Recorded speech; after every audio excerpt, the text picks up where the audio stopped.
muito boa noite, é um prazer estar de novo aqui com você, segunda-feira, 23 de janeiro de 2023, e nós estamos começando mais um programa Segunda Opinião. Eu tenho, como sempre, aqui a companhia de Flávio Gordon e Paula Marisa, que são comentaristas fixos, e mais um convidado hoje é a Karina Michelin, então já chamo os três aqui para dividir tela comigo, e apresentando o tema do debate desta noite, nós vamos falar sobre tentativas de reescrever a história. Karina, vou começar por você, boa noite, você que está mais distante aí na Itália, avante do Brasil.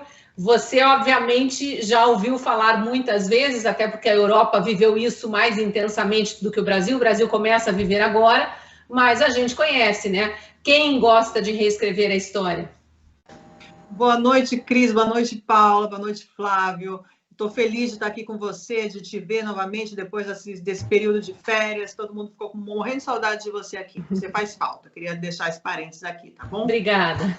Bom, Cris, é verdade, esse período obscuro que nós estamos vivendo no Brasil hoje remete muito até que a gente gosta de falar, de trazer sempre aqui o George Orwell, né, em 1984, que ele escreve, eu faço questão de ler essa passagem aqui para vocês.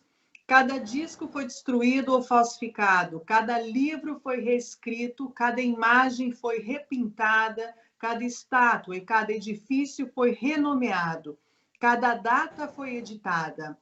E o processo continua dia a dia e minuto a minuto. A história parou, nada existe a não ser o presente sem fim, em que o partido está sempre certo. Né? Que partido é esse? O que nos remete, né, a esse partido? Isso é o stalinismo, né, Cris? Isso é o stalinismo claro, que até o próprio Lula teve um lapsus aí quando ele foi falar na televisão que os nazistas, os terroristas nazistas, extremistas e stalinistas, ele falou, opa, stalinistas não. Mas realmente ele tem razão, porque o modus operandi é stalinismo, e stalinismo a gente sabe muito bem que vem do partido dele, porque é isso que remete esse regime, porque o stalinismo é um regime que está sendo aplicado hoje no Brasil, e ele quer o quê? Ele tem o unipartidarismo, né, que é o partido único. Então, nós estamos vendo que ou é com o PT, ou são as ramificações do PT. Qualquer partido que seja oposição ao PT está completamente eliminado e fora do jogo. Então, as instituições estão completamente aparelhadas, todas as cadeiras estão sendo ocupadas, né? Certamente para todos os poderes estarem alinhados. E a gente está vendo isso acontecer no Exército, a gente está vendo acontecer em todas as camadas e esferas do poder público.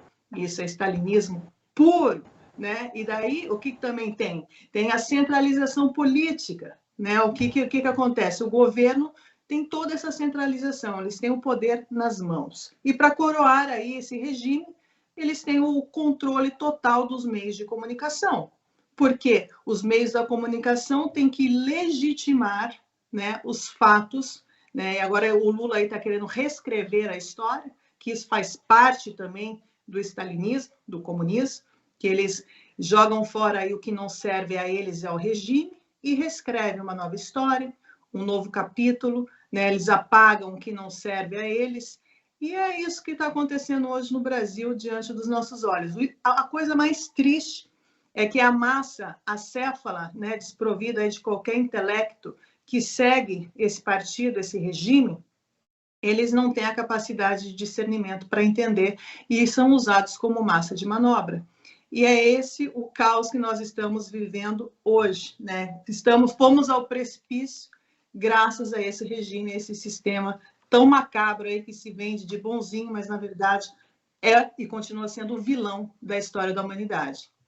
Mas estamos aqui, né, Paula? Apesar desse estado de exceção que estamos vivendo, não dá mais para dizer, infelizmente, que o Brasil é um estado democrático de direito, não é nem mais um estado de direito, e muito menos democrático, mas estamos aqui tentando trazer ainda um pouco das nossas opiniões, sempre pisando em ovos, obviamente, que a gente sabe as proibições que estão surgindo, as punições, os processos sem acusação, tudo muito distópico, né? Foi bem lembrado aí o George Orwell, que escrevia supostamente ficção, mas para alertar sobre uma realidade que estava rondando ali na época, e agora a gente vê isso sendo concretizado aqui no Brasil. Já vamos entrar em mais detalhes de Brasil, tentando reescrever a história, mas essas lembranças da Karina vêm bem a calhar, né, Paula?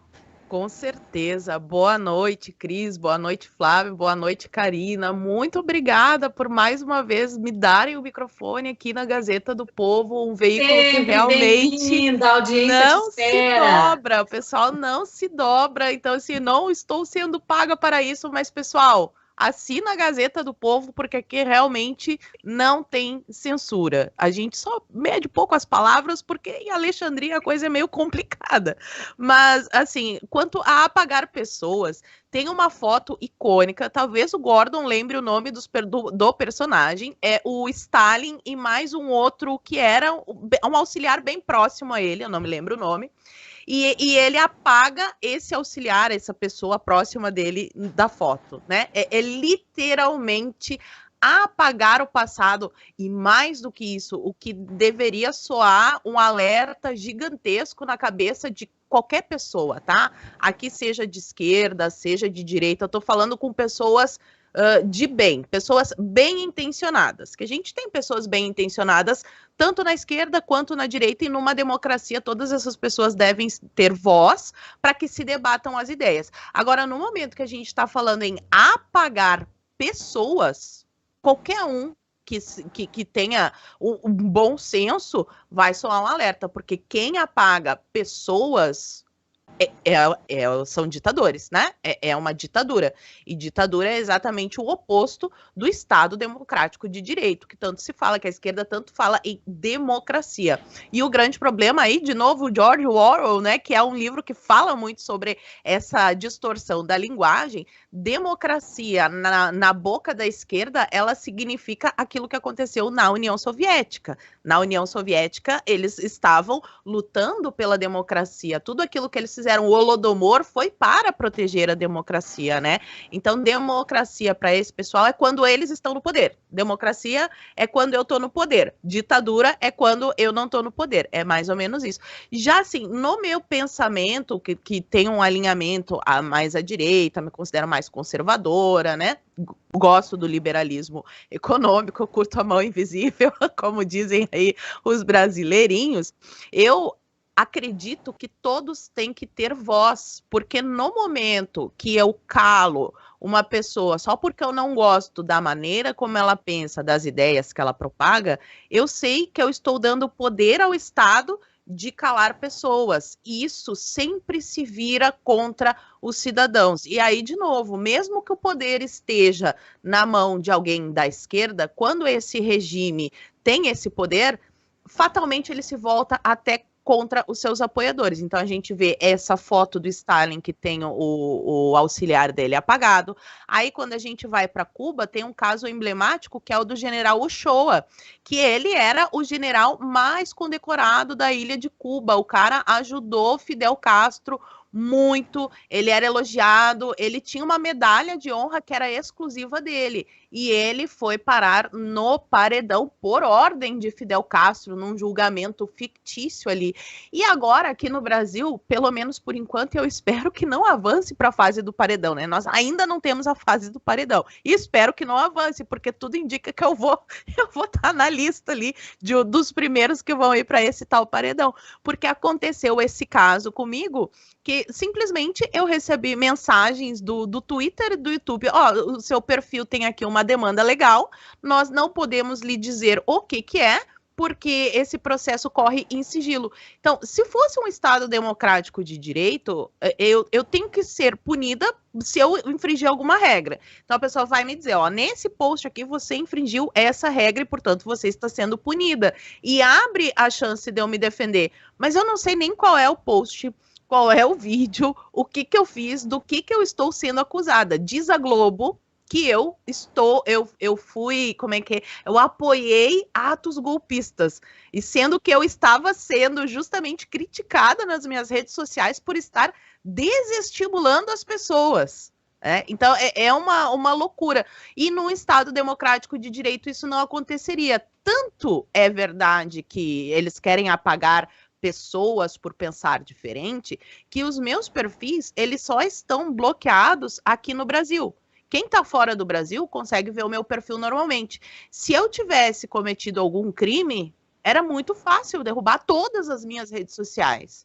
Então, isso é mais um indicativo aí para as pessoas que realmente querem a democracia, querem viver num país livre, seja lá em quem você votou, que não me interessa em quem você votou, mas se você quer democracia e viver num país livre, acenda um sinal amarelo gigantesco aí de alerta, porque a gente está se afastando cada vez mais do Estado democrático de direito, infelizmente, e a cada momento notícias que foram retiradas por ser fake news agora estão se confirmando verdadeiras. Eu tenho várias para falar aí ao longo do programa, mas eu te passo a palavra, Cris. Vamos discutir tudo, mas vamos voltar a focar nesse tema especial aqui, Flávio, boa noite para você, a tentativa de reescrever a história, porque isso é muito grave, que apaga, que elimina a chance de gerações futuras ou das novas gerações que já estão aí, mas são crianças ainda, de conhecer o que nós estamos vivendo hoje. Né? Quando não se escreve a história, os fatos como eles são, quando se apaga fatos verdadeiros, né, Paula, dizendo que são falsos, e trazem uma narrativa falsa para dizer que aquilo realmente aconteceu daquela forma, é muito perigoso como que os jovens daqui 20, 30 anos vão interpretar o Brasil de 2023, né? Se quiser relembrar também o fato histórico do Stalin aí que a Paula trouxe, fique à vontade. Boa noite, Cris. Boa noite, Paula. Boa noite, Karina. Sempre um prazer estar com vocês aqui. Boa noite a toda a nossa audiência da Gazeta. A Paula mencionou aí o caso do famoso caso do Stalin apagando a fotografia, né? Eu não lembrava o nome do alto comissário do partido, mas eu fui consultar aqui agora. O nome dele era Nikolai Yezhov. E era antes de apagar ele da foto, evidentemente, o Stalin já tinha mandado apagá-lo fisicamente. A polícia secreta o executou em 1940. E é o que o Stalin fazia, além de executar, eliminar fisicamente as suas vítimas, em seguida ele queria eliminar mesmo a memória das vítimas, né? Ou seja, é um duplo atentado a direitos humanos assim, básicos. Primeiro o direito à vida básico e depois o direito à memória, à lembrança, né? Então o Stalin era mestre em fazer isso e era mestre também naquilo que a gente tem observado um pouco agora, o procedimento dos atuais mandatários do novo regime socialista no Brasil, que é o fato de que a revolução tem um braço longuíssimo e não esquece, não perdoa nada jamais, né? A gente lembra o caso famoso do Trotsky, da perseguição que o Stalin movia ao Trotsky. O Trotsky, um revolucionário, né? Digamos, um ex-partidário da mesma causa, mas que passou, depois com dissidências com o Trotsky, passou a ser acusado de fascista, que também é o estigma que os comunistas adoram usar contra adversários, inclusive entre si, quando um vira adversário do outro, né? Temos que lembrar também que a União Soviética e a China, ali durante o conflito sino-soviético, uma potência comunista xingava a outra de ser fascista, né? Então, esse uso, a gente falou um pouco do programa passado, desse uso flexível da linguagem, né? Mas aí o que a gente tem visto um pouco é esse braço longo da Revolução, né? Que o Trotsky que o Stalin, digamos, foi exilando, perseguindo, tirando todos os direitos do Trotsky, expulsando ele, não deixando ele, usando a influência internacional que ele tinha em vários países para, digamos, não aceitar o Trotsky como exilado político. E o Trotsky foi cada vez mais se afastando, teve que acabar no México, e lá no México também, e todo lugar que o Trotsky chegar, as pessoas talvez não saibam isso, acontecia o que acontece mais ou menos com opositores hoje, por exemplo, do Fidel Castro ou do Maduro, que o Trotsky mobilizava suas militâncias comunistas nos países, na América Latina, na Europa Ocidental, em vários lugares, para ir lá pressionar o Trotsky, acusar o Trotsky, chamar ele de fascista, chamar ele de traidor. Então o Trotsky não tinha paz em lugar nenhum, né? O Stalin usava os tentáculos dele do movimento comunista internacional e não esquecia. Então ele continuava usando aquela linguagem, aquela retórica tipicamente paranoica, histriônica, como se o Trotsky fosse uma ameaça terrível. O Trotsky já estava velho, doente, sem uma conexão nenhuma, sem poder nenhum, alquebrado, totalmente sem alianças, sem aliados, sem amigos, né? Só restrito a um núcleo ali familiar de alguns amigos muito próximos. E mesmo assim, a retórica do Stalin é que o Trotsky é uma grande ameaça, um conspirador, um fascista organizando que ia assassinar o Stalin, ia acabar com a Revolução Soviética, etc. E, dito e feito, até mesmo quando o Trotsky era totalmente fragilizado, o Stalin foi lá e mandou um agente treinado durante muito tempo, né? Essas coisas não se improvisam. Esse cara foi, né? Tipo, era um Adélio da época, que todo mundo, não é um lobo solitário. Na época também foi pintado como um lobo solitário, mas depois descobriu que teve um preparo enorme ali pela polícia secreta, pelos agentes soviéticos, para ele se transformar num assassino profissional, né? Então, essa coisa de apagar a história, todos os partidos, todos os regimes inspirados, de alguma maneira, pelo comunismo, fizeram isso, né? O que a gente tem visto no Brasil agora é um processo recente de apagamento da história, que, inclusive, teve interferências na corrida eleitoral, né? A gente viu, por exemplo, agora, recentemente, o PT retirou o Brasil de um tratado internacional aí contra o aborto, né? Acabou de fazer isso, o tal do Consenso de Genebra, né? Que tinha uma série de proteções ali ao direito à vida. E a gente lembra que durante a corrida eleitoral foi proibido, né? A ministra Carmen Lúcia decretou que postagens, coisas que associassem de alguma maneira o candidato petista ao aborto deveria ser removido, né? E o argumento dela, isso poderia causar uma interferência no processo eleitoral, causar um dano à imagem do candidato, uma interferência negativa, né? Então a gente conclui que a interferência dela de censura acabou trazendo um benefício para o candidato, porque foi uma informação que o público deveria ter direito a saber, sobretudo num país de população majoritariamente contrária ao aborto, deveria saber que essa fazia parte da agenda, né? Tanto faz que estamos tendo aí concretizado essa bandeira do PT a favor do aborto, já uma bandeira histórica, desde quando eles lançaram lá o famigerado Programa Nacional de Direitos Humanos 3, né? Que constava o aborto, era uma pauta deles muito consolidada. E também o que a gente viu também durante a corrida eleitoral foi a proibição de falar das alianças do Partido dos Trabalhadores com as ditaduras aqui latino-americanas, com Nicolás Maduro, com Ortega, etc., com os partidos e movimentos do Fórum de São Paulo, né? E onde é que está agora o Lula? Exatamente, está na Argentina, ali no encontro, ele vai ter um encontro ali para, digamos, reintegrar o Brasil na CELAC, né, que é o bloco dos partidos, digamos, do movimento socialista na América Latina, e ele vai ter um encontro bilateral estratégico com quem? Com o Nicolás Maduro, justamente. Ou seja, evidentemente não é para discutir as flores, os jardins, coisas bonitinhas, né? É para tratar uma estratégia de poder continental aqui, para consolidar, digamos, o poder do Fórum de São Paulo sobre os países da América Latina. E lembrando que isso também foi proibido, de que o público, os eleitores brasileiros, conhecessem essas ligações, isso não podia ser discutido. Então, esse apagar da história o tempo todo, esse procedimento para impedir que as futuras e as novas gerações conheçam e possam tomar suas decisões de maneira informada e autônoma, né? Então, ele está sempre querendo manipular a opinião pública, sempre manipular os desejos e as vontades e as decisões das pessoas.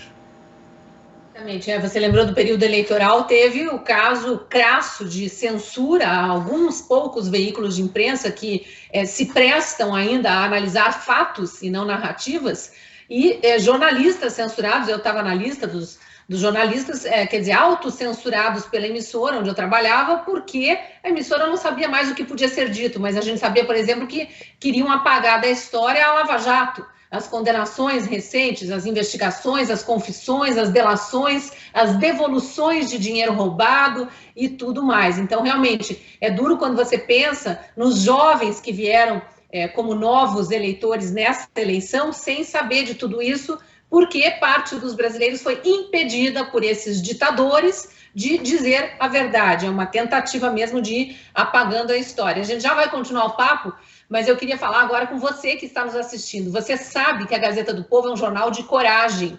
e só é possível manter conteúdos como esse programa, o Segunda Opinião, a cobertura do noticiário e o time de colunistas com o apoio da comunidade. A Paula Marisa já falou um pouquinho sobre isso na abertura dela aqui no programa, no Boa Noite, que a Paula trouxe para nós, lembrando você da importância de assinar. E nesse início de ano, a Gazeta está com uma proposta muito legal para quem quiser se tornar assinante do jornal. Veja a lista dos presentes para quem assinar agora em janeiro. Novo curso exclusivo sobre conservadorismo com o escritor Francisco Scorsin, que é colunista também aqui da Gazeta do Povo. O e-book Indica e Explica, do Rodrigo Constantino, exclusivo da Biblioteca Virtual da Gazeta do Povo, e uma coletânea de artigos sobre o legado de Olavo de Carvalho. Além, é claro, do acesso ilimitado ao melhor site de notícias do Brasil. Clique agora, então, no link que está na descrição do vídeo, enquanto assiste ao Segunda Opinião, e aproveite essa promoção para apoiar esse jornalismo corajoso e único no Brasil. Paula, vamos seguir aqui. O Flávio trouxe essa lembrança recente aí do período eleitoral, mas a gente já tem, nessas primeiras 3 semanas aqui de governo Lula, dois atos que, para mim, são escancarados dessa tentativa do atual grupo político de apagar fatos da história. Uma foi a inscrição em sites oficiais do governo, acabou causando muita polêmica, a história do impeachment da ex-presidente Dilma como se tivesse sido um golpe. Uma tentativa, nesse caso, aí, de reescrever mesmo, não é necessariamente apagar, até porque todo mundo sabe que ela foi afastada do governo depois de provocar a maior recessão da história e dar aquelas famosas pedaladas ali, usar dinheiro público a rodo, a torto e a direito, como bem queria, a tal da criatividade, como é que era? Criatividade contábil. Criatividade contábil, que eles diziam na época. Enfim, isso foi considerado um desrespeito à responsabilidade fiscal, que é lei. Ela foi, sim, retirada do mandato, com aprovação pelo Congresso, tudo dentro da Constituição, da lei, não foi golpe, coisa nenhuma. Inclusive, tem gente no governo atual que era deputado ou senador na época e votou pelo impeachment de Dilma. Esse é um, né, dos atos. O outro é bem recente, desse fim de semana, quando houve uma troca aí muito estranha de comando do Exército, já 2, 3 semanas depois do início do governo, já tendo a primeira troca, e o novo comandante já dizendo que o Exército não mais fará qualquer nota a respeito da data de 31 de março, que é uma data do Exército, uma data das Forças Armadas. Inclusive, havia uma lembrança internamente nos quartéis, hasteamento de bandeira, cantavam um hino, enfim. É uma data da história brasileira que não pode ser apagada. Vamos ver mais, provavelmente, daqui para frente, e precisamos ficar atentos a isso, né? Infelizmente. E aí agora o Gordon levantou um dado que é bem interessante para a gente trazer aqui no nosso debate, que é o seguinte: os jovens. Lembra, durante um pouco antes da campanha, tem um prazo ali para as pessoas tirarem o título ou regularizarem o seu título de eleitor, e foi feita uma forte campanha com artistas da cultura pop tupiniquim aí, apelando aos jovens, né, que infelizmente andam escutando essas músicas que parecem mais a simulação de um ato ali, a coreografia, mas enfim. Aí estava lá todos esses artistas que agora casualmente serão beneficiados com a Lei Rouanet. Mas o ponto que eu quero falar nem é esse. O ponto que eu quero falar é o seguinte: os jovens que tiraram o título nessa época, estima-se um número de 2 milhões. E segundo o resultado que foi publicado da eleição, a diferença de votos entre os candidatos foi mais ou menos essa. O que já nos leva a pensar um pouquinho, né? A gente precisa ali resgatar os jovens, justamente esses jovens que não viveram aquela época dos escândalos em que o próprio Jornal Nacional mostrava dinheiro em cueca, mala de dinheiro, gravação com bolos e bolos, teve o apartamento do Gedel, né, com malas e malas de dinheiro. Aí agora, durante a eleição, eles quiseram apagar esse passado, proibir as pessoas de falar sobre esses assuntos, e é mais paradoxal ainda que sejam as pessoas que mandam os outros estudar história. Mas aí, se eu não posso falar sobre a história, se eu não posso utilizar matérias que foram publicadas, algumas, inclusive, já foram apagadas. Quem acompanha o meu canal notou que algumas vezes eu falei, eu fui procurar tal matéria e ela foi apagada. Mas como na época da internet, essas matérias que saem na Folha, no Estadão, né, ou até mesmo na Gazeta do Povo, em qualquer jornal, tem vários sites e blogs que replicam, então é muito difícil de apagar totalmente.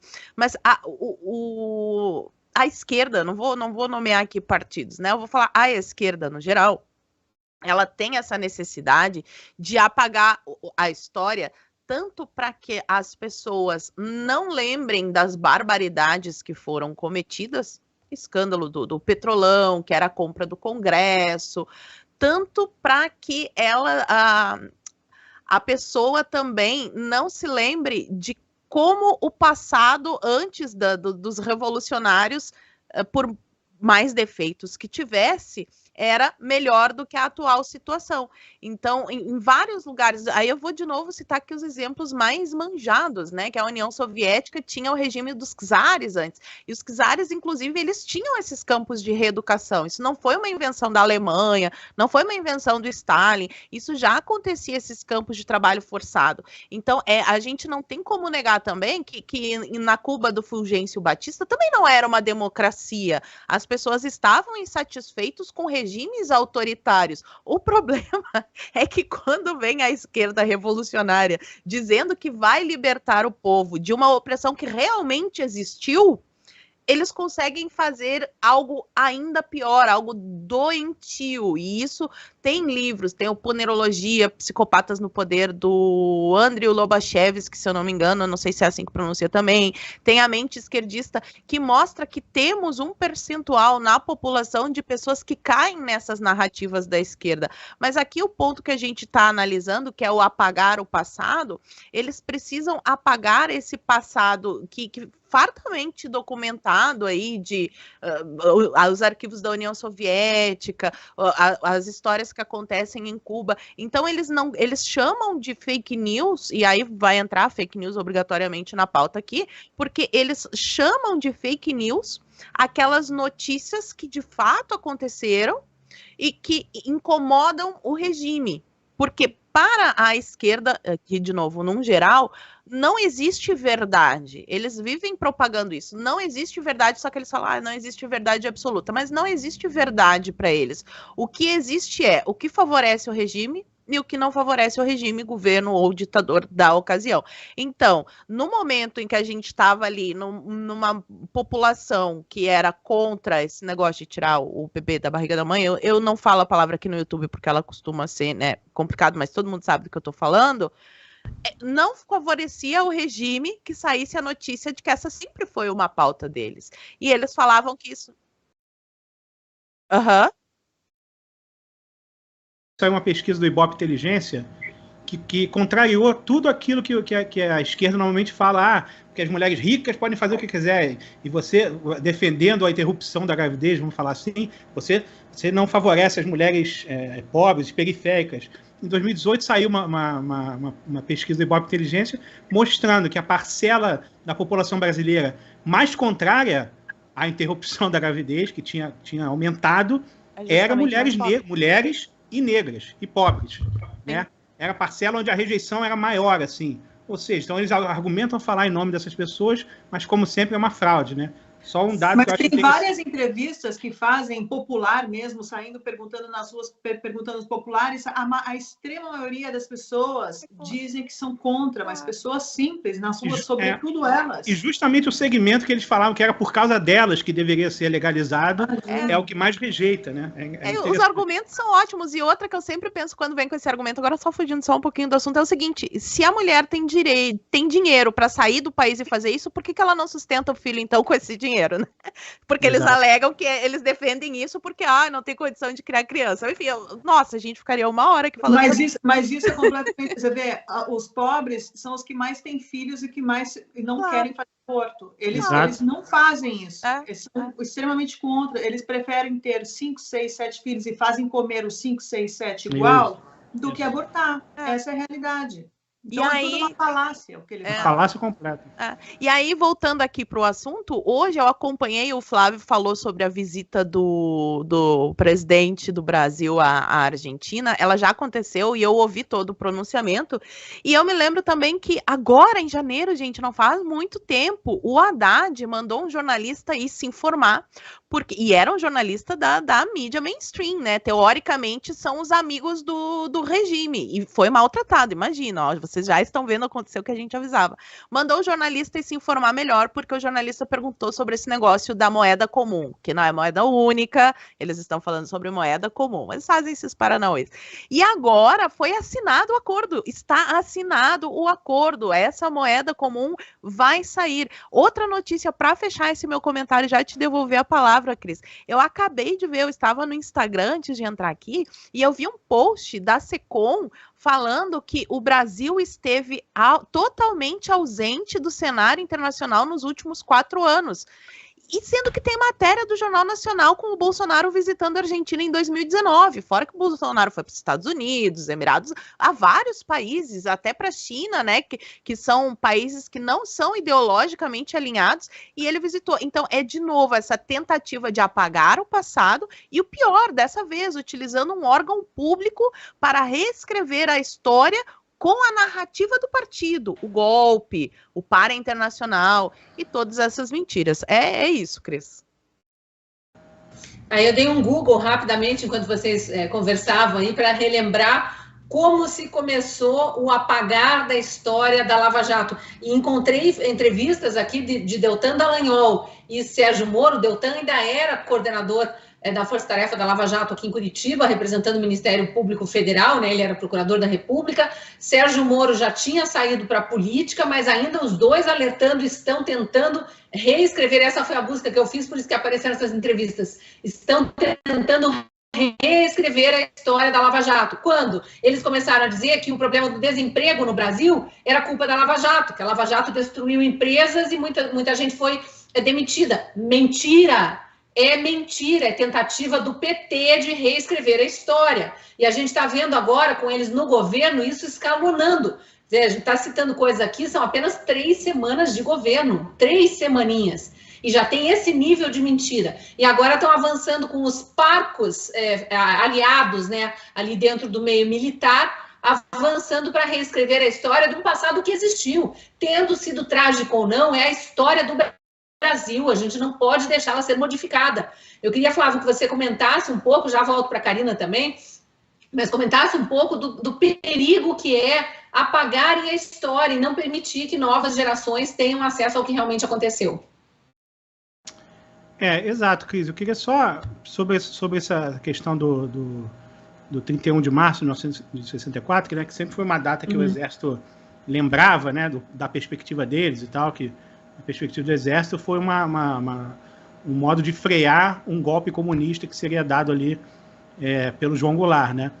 E essa interpretação de que foi uma coisa defensiva, curiosamente, não é exclusividade da direita, ou mesmo dos militares, né?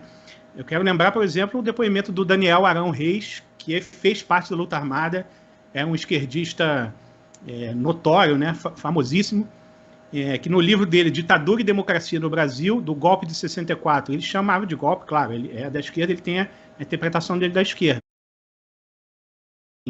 É inegável que o golpe militar e civil foi empreendido sob bandeiras defensivas, não para construir um novo regime, ou seja, contraria um pouco até a própria interpretação de parte dos militares da época, que chamava a coisa de revolução, né? O Daniel Arão está falando, não, é uma coisa defensiva, não era feita para construir um novo regime. O que a maioria desejava era salvar a democracia, a família, o direito, a lei, a Constituição. Isso é o Daniel Arão Reis falando, um cara da luta armada, né? Digamos, uma figura emblemática da esquerda, né?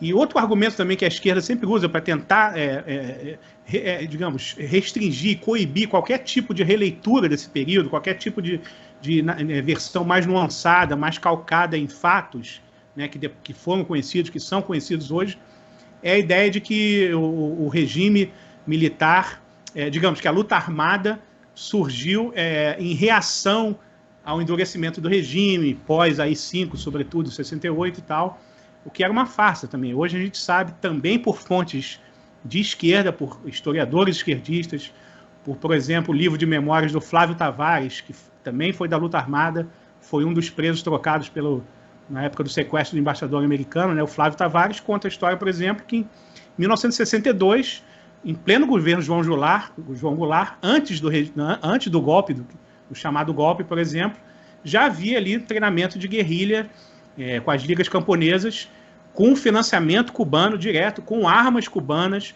com material de propaganda cubana, né? Isso foi aprendido de uma maneira até circunstancial, porque na época, em 62, ali, mais ou menos em meados de 62, um coronel do Exército que o João Goulart tinha indicado como chefe do setor de contrabando ali, contra o contrabando, né? Que era um veterano do Exército, veterano da FEB, inclusive, acabou descobrindo ali em Goiás, numa fazenda, vários caixotes de geladeira chegando assim aos montes, né? Uma região ali, e as pessoas informaram, e ele achou aquilo muito estranho, porque não tem nem energia elétrica ali, que esses caixotes de geladeira estão chegando. Ele suspeitou que pudesse ser armas contrabandeadas por latifundiários da região, né?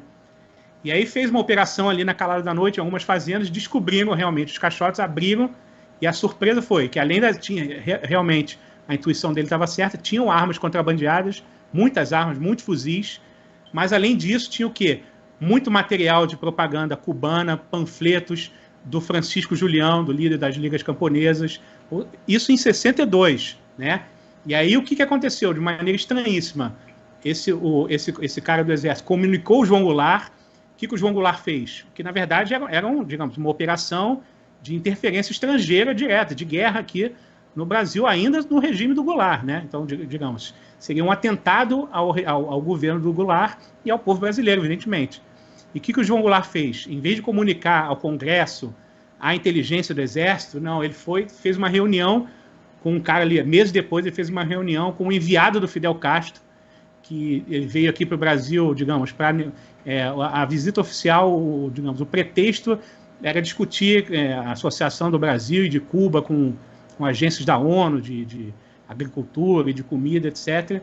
Mas ele teve um encontro sigiloso com o João Goulart, e o João Goulart, em vez de fazer a denunciar isso, ele devolveu tudo para esse cara, que é um enviado do Fidel Castro, clandestinamente, não comunicou nada. O Brasil nunca ficaria sabendo disso, mas para o azar deles, na volta, o avião de volta, o avião que esse cara voltava para Cuba, se acidentou e o negócio foi encontrado ali, inclusive parou na mão da CIA. Isso foi um caso famoso na época, e isso está descrito no livro do Flávio Tavares, no livro de memória, né?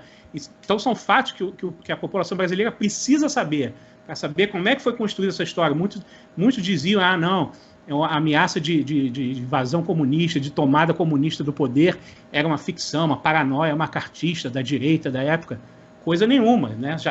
O avanço ali tanto da União Soviética como de Cuba, digamos, Cuba era a cabeça de chave ali da expansão soviética na América Latina, era muito forte. No Brasil já estava entrando treinamento de guerrilha, treinamento de luta armada para uma tomada revolucionária do poder. E, digamos, essa atitude do João Goulart o torna, de alguma maneira, cúmplice disso, né? Então, são fatos que as pessoas precisam conhecer, e não foi inventado por nenhum bolsonarista ou olavista paranoico, anticomunista, né? Foi fatos descritos pelos próprios personagens, os próprios protagonistas desse período. Ô, Flávio, e curiosamente o avião se acidentou, né? Pois é. Intervenção divina. Curiosamente, sem querer, não sei como aconteceu que o avião se acidenta, voltando para lá. Que coisa estranha. Uma queima de arquivo. O azar deles foi que o material não foi destruído. Certamente eles pretendiam queimar o arquivo e destruir tudo, mas o material, uma parte sobrou intacta ali. E aí essa história pode ser contada. Aliás, você vê muito aqui na Rússia, notícias da Rússia, todos sendo eliminados. O Putin acidentes, né? Todo mundo cai da janela, né? Cai da sacada. Cai dos prédios, cai da escada. Num lugar o pessoal cai dos prédios, no outro os aviões caem, assim, um atrás do outro. Nunca são esclarecidos os acidentes aéreos de pequenos aviões. Né? Na Argentina, o promotor se suicida, né? Logo depois de fazer uma denúncia contra Isso tudo entra no pacote reescrevendo a história, né, Karina? São tentativas de apagar provas, apagar fatos, aliás, calar calar jornalistas, calar influenciadores, calar pessoas, é mais uma etapa do vamos reescrever a história. Exato. Sim. Não, e a gente vê, por exemplo, quem não está alinhado, né, com essa linha editorial aí esquerdista, são completamente eliminados, obviamente, não ficam dentro da grande mídia e da grande meio de informação, que na verdade é desinformação, né? O trabalho deles é desinformar, isso é a antiga tática do regime da União Soviética, eles criam esses grupos, né, de comunicações para desinformar, para manipular, para ludibriar, nada de lá é verdade. Nada. Deixa eu só acrescentar uma informação rapidamente, que o nome do enviado do Fidel Castro era o Raul Cepero Bonilla, que ele havia substituído o Che Guevara na presidência do Banco Nacional de Cuba. E foi ele que se encontrou ali sigilosamente com João Goulart, em 62. Aliás, Che Guevara é um personagem... Che Guevara é um personagem que teve uma boa reescrita da história aí, né? Os jovenzinhos com a estampa de Che Guevara na camiseta, aquele bonezinho, os botões e tal, não tem nem ideia do assassino que eles estão divulgando ali. Ele parou até homofóbico, machista. No biquíni da Gisele Bündchen, né? Num desfile aí, uma época, um tempo atrás, ele parou até no biquíni da Gisele Bündchen. Você queria complementar, Karina? Desculpe te interromper. Não, imagina. Não, eu estava ouvindo aqui. Não, mas a questão mesmo do Che Guevara, que esses jovens, né, que nós estamos falando, que a grande mídia, aí, a gente chama de grande, mas de grande não tem nada, mas elas são pagas para isso, né, para desinformar e principalmente para criar aí uma nova cultura, uma nova geração de lobotomizados, né, de adolescentes que não questionam, que são completamente desprovidos de qualquer intelecto, aonde eles colocam lá um Big Brother para eles ficarem assistindo dia e noite, né, ficar tendo esse banho de cultura, né, que é maravilhoso, e aproveitando esse tipo de programação, eles inserem ali a nova agenda, que é assim que funciona. Então, eles implementam essas agendas que são destrutivas à família, né, que são destrutivas à sociedade, à civilização, porque o interesse, o objetivo é esse, né, minar a cultura ocidental, minar a civilização do Ocidente, né, que a gente sabe muito bem como é que é. E diante de todo esse massacre aí, destruição, felizmente, temos os conservadores e patriotas, que são aqueles que realmente amam a liberdade de expressão, amam a valorização da família, né, a proteção da família, os valores do ser humano, né, a preservação aí da natureza, que eles falam tanto na preservação do meio ambiente, isso e aquilo, uma hipocrisia danada, porque são os primeiros a fazer business, dinheiro, com toda essa parafernália aí criada, sobretudo ali no Fórum Econômico de Davos, onde a gente viu um teatro maravilhoso, né, acontecendo. E um parêntese importante aqui para dizer ao nosso público que é desperto, e eles sim são muito capazes de pensar e raciocinar por si só, tudo isso que aconteceu no Fórum de Davos é claro porque assim, ó, eles falam assim, vamos abrir para a mídia para ver o que está acontecendo, né? Vamos deixar esse fórum público. Porque quando você deixa esse fórum público, entre aspas, né, dando acesso à população, você desbanca qualquer tese de teoria da conspiração. Porque eles falam, não, eu estou mostrando tudo para vocês, então não existe teoria da conspiração, vocês são teóricos da conspiração, e isso você faz com que as pessoas se afirmem nessa condição, né? Que, na verdade, nada mais passa de uma tática também, porque o grande negociação e a grande técnica, né, nesses métodos, né, que eles fazem, está behind the scenes, atrás dos bastidores.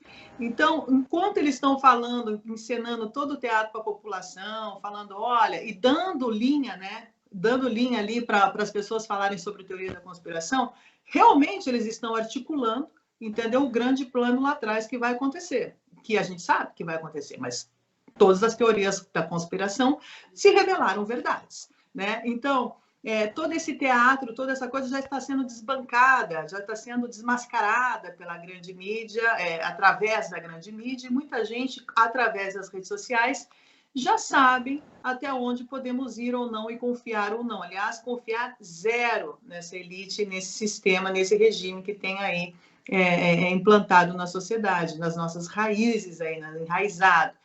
Mas a coisa importante que eu estava falando, né, que como os conservadores, os patriotas, eles criam, eles escrevem, eles constroem uma história, né, eles protegem essa história, eles valorizam a meritocracia, protegem a verdadeira democracia. Enfim, isso faz com que a esquerda tenha um profundo complexo de inferioridade, porque eles jamais serão capazes de fazer nem um quarto do que os patriotas conservadores fizeram na história da humanidade.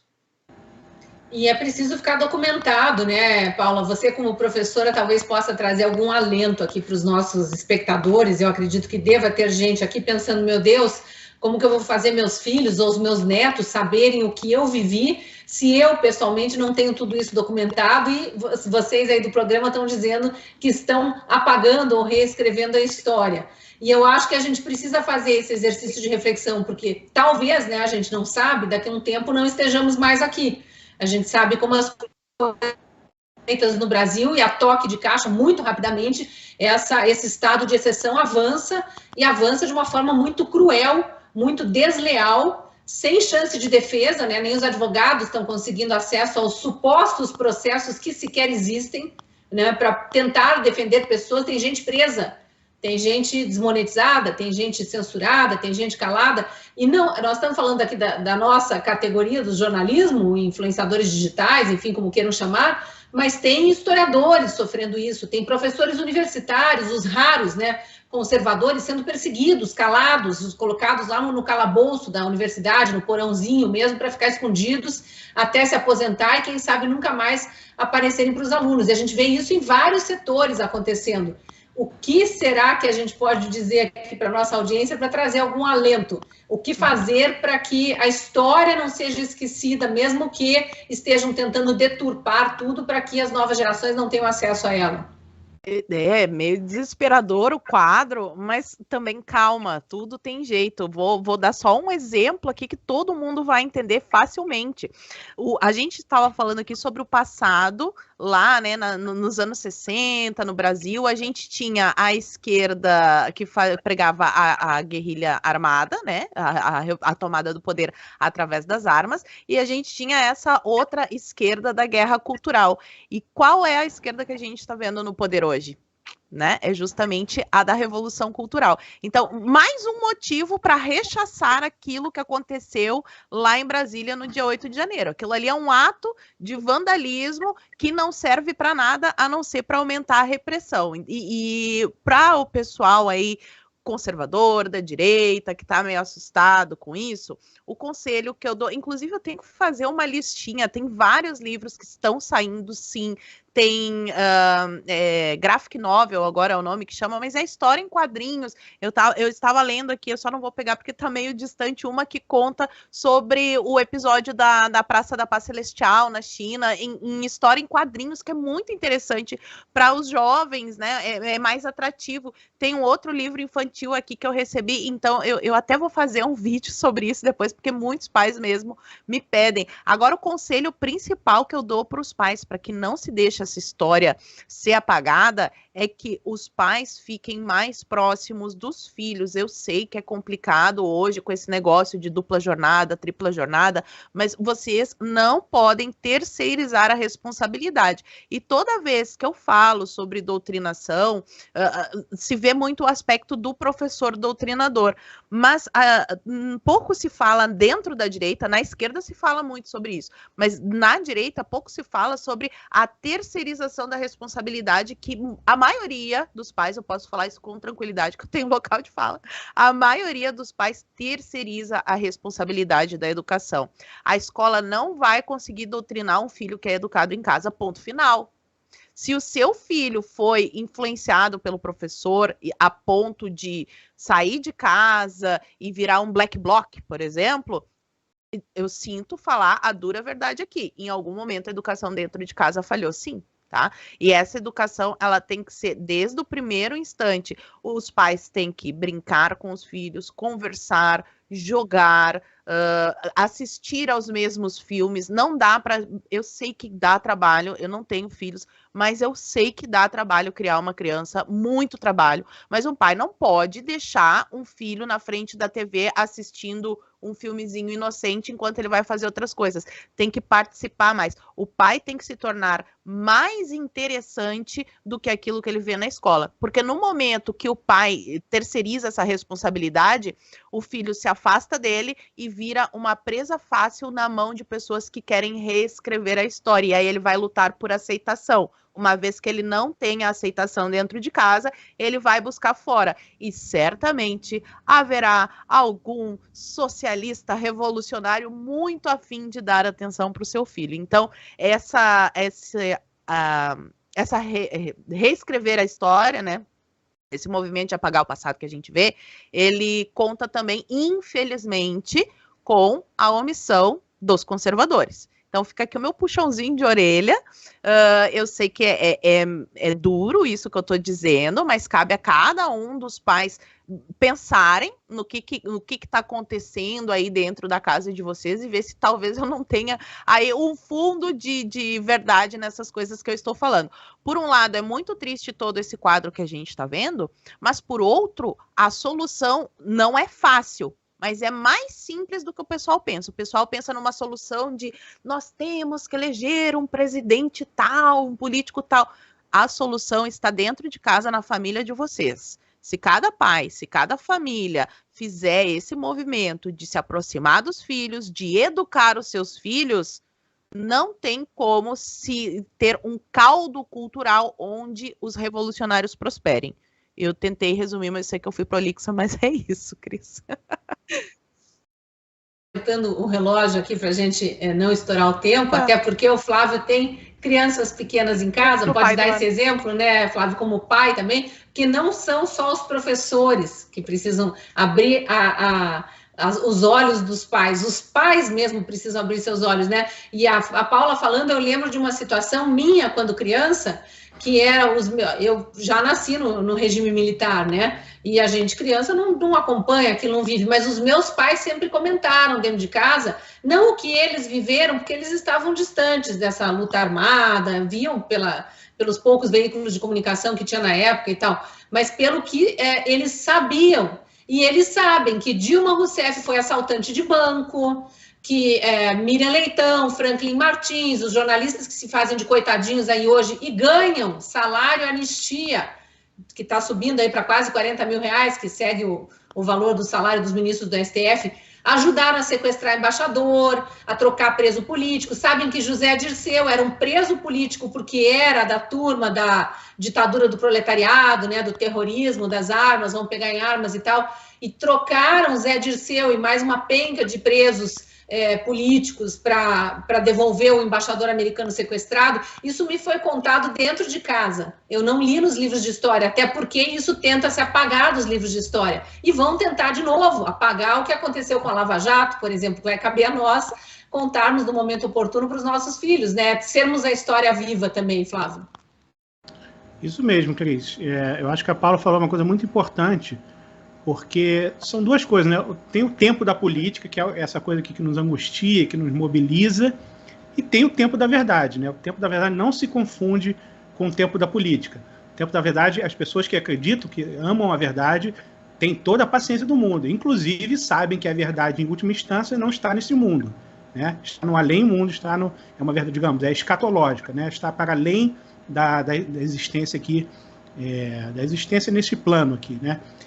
Então, a prova de que a verdade, por mais dificuldade, digamos, por mais opressivo seja o regime, por mais censor, por mais que exista essa tecnologia da reescritura da história, de apagar a verdade, a gente sabe que as coisas acabam em algum momento chegando.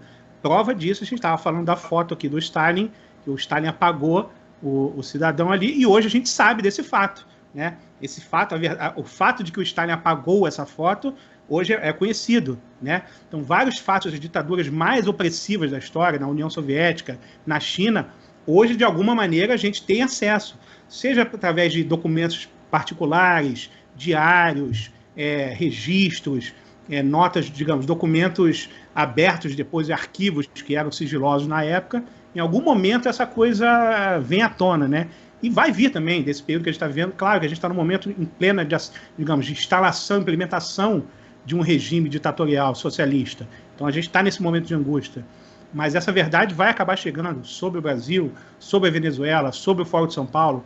E aí que eu digo, a gente não pode esperar que essa verdade vai ter efeitos políticos imediatos. Talvez na nossa vida a gente não seja, digamos, vingado nesse sentido, que é a verdade. A gente não vai poder dar o testemunho dessa verdade. Mas talvez nossos filhos, nossos netos, quem sabe certamente os nossos bisnetos, né? Em algum momento essas coisas estarão acessíveis, claro, para quem quiser. Sempre, a verdade é sempre uma coisa ativa, né? Não existe assimilar a verdade de maneira passiva. Nunca existiu, nunca vai existir. As pessoas têm que ter essa vontade de buscar o que aconteceu, a realidade, interessar pelo passado, né? Que é a atitude radicalmente oposta à atitude revolucionária de todos os regimes revolucionários até hoje, são caracterizados por aquilo que, eu acho que foi o historiador Robert Conquest, que ele falava em relação à China do Mao Tse-tung, que era um verdadeiro horror ao passado, né? A China, e é curioso como esse horror ao passado muitas vezes se converte num horror ali aos velhos, né? Na China isso foi muito mesmo, a guerra dos jovens contra os velhos, que são, digamos, são os representantes fisiológicos, biológicos do passado, né? Então você tinha também essa coisa, para você construir o novo homem, você tinha que eliminar o passado e fisicamente os seus representantes, que eram as gerações passadas, né? O escritor russo Turgenev tem um livro clássico, Pais e Filhos, que é meio esse marco, né? Um emblema, a luta não é a luta de classe, é a luta entre gerações, né? A mentalidade revolucionária tem muito isso, apagar as gerações passadas justamente por esse horror ao passado. E a atitude, digamos, contra-revolucionária, anti-revolucionária, é a atitude de amar o passado, de reverenciar o passado, de saber que a posição que você está no mundo não nasceu com você, né? Gerações e gerações e gerações construíram isso aqui que a gente tem. E a gente vê que a verdade acaba aparecendo até coisas mais prosaicas. Assim. A gente está vendo agora essa coisa dos Twitter Files, né? Que o Elon Musk está revelando aí. Outro dia eu vi alguém falando na internet uma coisa muito engraçada. Eu preciso renovar meu estoque de teorias da conspiração, que já estão todas vencidas, porque o Elon Musk está dizendo que todas estão comprovando todas as minhas teorias da conspiração. Então é isso, em algum momento essas coisas acabam chegando para quem tiver interesse. Então, eu recomendo paciência para as pessoas, vamos ali com resiliência enfrentar esse período e, como eu tenho sempre dito, sem essa expectativa do poder político imediato, que eu acho que não vai rolar agora, a gente tem que mudar um pouco o foco, né? O foco é no restabelecimento da verdade, no respeito ao passado, nas tradições, etc. Isso que a gente é o trabalho que nos cabe aqui. A palavra do ano seja estudar, né? Talvez seja um momento de recolhimento, de ouvir, estudar e não se deixar doutrinar. Exato, exatamente. Porque é como o Flávio falou, né? A verdade não é que ela aparece para você assim, né? A verdade é para quem quer buscar, quem quer ver, quem quer encontrar. É uma caminhada eterna, né? Então a gente e o conhecimento ele é um caminho longo, né? Longo, que exige muita dedicação, que exige muito tempo ali para estudos, né? Para você ver toda a história, reavaliar a história, escutar, revisitar o passado, que é importante, né? Mas falando essa coisa de você cancelar, né? Que a gente estava falando do cancelamento, eu acho que, ao meu ver, tudo isso que é cancelado, quando é redescoberto, ele tem uma importância muito maior, né? Que a pessoa que cancelou, ela se torna tão pequena diante da história e ela fala, nossa, por que essa pessoa fez isso? E aí que mora realmente a tua índole e o porquê, né, da gente aqui como ser humano reavaliar a postura também que nós temos que ter como seres humanos, né? Como evolução realmente.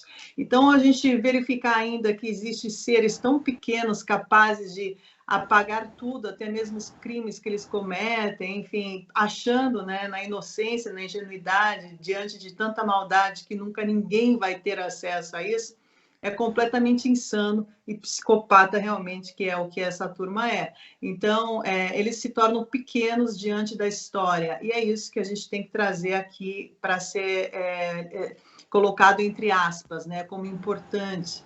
Então, realmente vai ser um ano de muito estudo, de muito aprofundimento, né, intelectual, a busca aí do conhecimento é importante, e só ele liberta, só ele transforma. E é o que a gente fala sempre, quando uma mente expande, ela jamais vai voltar a ser pequena, ou seja, você só vai ganhar com isso, né? Então, é importante as críticas, por isso que é importante a liberdade de expressão, por isso que é importante a dialética, por isso que é importante essa troca de informações e conhecimento, porque só assim realmente a gente vai poder levar a sociedade para um nível muito maior, muito mais elevado, né, de narrativas, enfim, de transformar tudo que a gente tem aí em coisas importantes e não ficar nessa banalidade que a gente está se sujeitando ainda, né, a ficar nesse joguinho mesquinho tão banal que a gente continua dando trela a ele. É narrativa no sentido real da palavra e não nesse sentido que vem sido usado aí, que é a construção de uma verdade própria, esquecendo a verdade aqui, dos fatos. Antes de encerrar o programa, eu quero chamar um vídeo especial do Lucian Haro, da Gazeta do Povo. Ele preparou para você e é a chamada de uma promoção especial, o Mapa de Ideias da Gazeta. Confira. Que tal conhecer ideias que vão transformar a sua visão de mundo? Aproveite a promoção Mapa de Ideias Gazeta do Povo. Assinando agora o melhor jornal do país, você ganha de presente um verdadeiro tesouro do conhecimento. Quer ver? Um curso exclusivo sobre conservadorismo com o escritor Francisco Scorsin. Um e-book sobre os pensadores que orientam a visão de Rodrigo Constantino. E ainda, uma coletânea de artigos sobre o legado de Olavo de Carvalho. Não dá para perder, né? Clique no link e assine a Gazeta por apenas R$ 4,50 ao mês, nos primeiros 3 meses.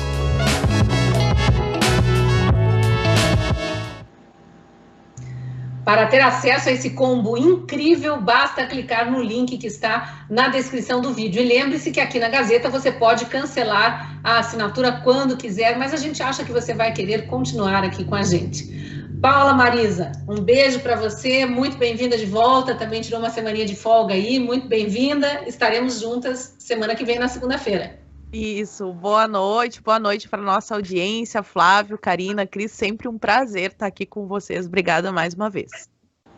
Karina, um prazer também te ver de volta aqui, né, eu que me afastei no início de janeiro, sei que você já esteve presente aqui com os nossos espectadores, obrigada, viu, pela companhia mais nesse programa. Eu que agradeço, Cris, a você, a Gazeta, a esse microfone, como diz a Paula, que é veramente, ó, já falei. Veramente, italiana. Importante. Que delícia. Bacione a tutti, ciao.